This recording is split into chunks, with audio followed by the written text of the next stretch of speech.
अस्सलामुअलैकुम।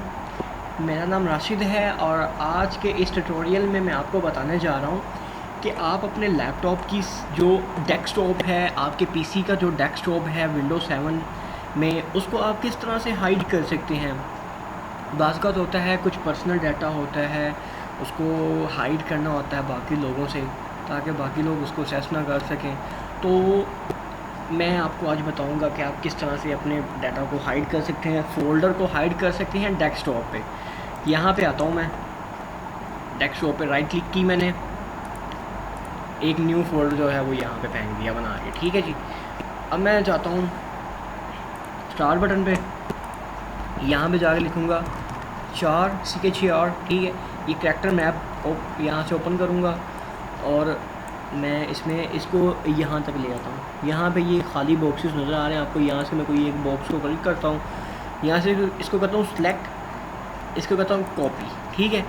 इस पे आके यहाँ तो मैं करूँगा F2 तो ये एडिटिंग मोड में आ जाएगा। यहाँ पे राइट क्लिक करके इसको करूँगा रीनेम और यहाँ पे इसको कर दूँगा Ctrl+V। ठीक है, क्योंकि यहाँ से ये कॉपी किया है।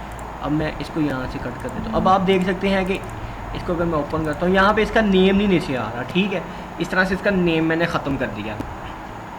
अब मैं आता हूँ प्रॉपर्टीज़ में, कस्टमाइज़ में आता हूँ। ठीक है, चेंज आइकॉन में आता हूँ, यहाँ से ये चीज़ ठीक है, ये इसको मैं ओके करता हूँ, अप्लाई करता हूँ और ये देखें अब आपका जो फोल्डर है वो हाइड हो चुका है। ठीक है, इसमें अगर मैं यहाँ से एक मेरी इसको मैं इसके अंदर फेंक देता हूँ तो ये देखें यहाँ पे ये इसकी पिक्चर यहाँ पे पड़ी है पिक्चर।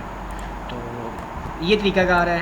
ठीक है, फ़ोल्डर को हाइड करने का जो मैंने आज आपको बताया है, इसको आप कहीं साइड पर ड्रैग करके फेंक दें और तो इसमें आप अब अपनी गर्लफ्रेंड्स की तस्वीरें भी रख सकते हैं, अपना भी पर्सनल डाटा भी रख सकते हैं। तो ठीक है, फिर मिलते हैं नेक्स्ट ट्यूटोरियल में किसी और टॉपिक के साथ। शुक्रिया।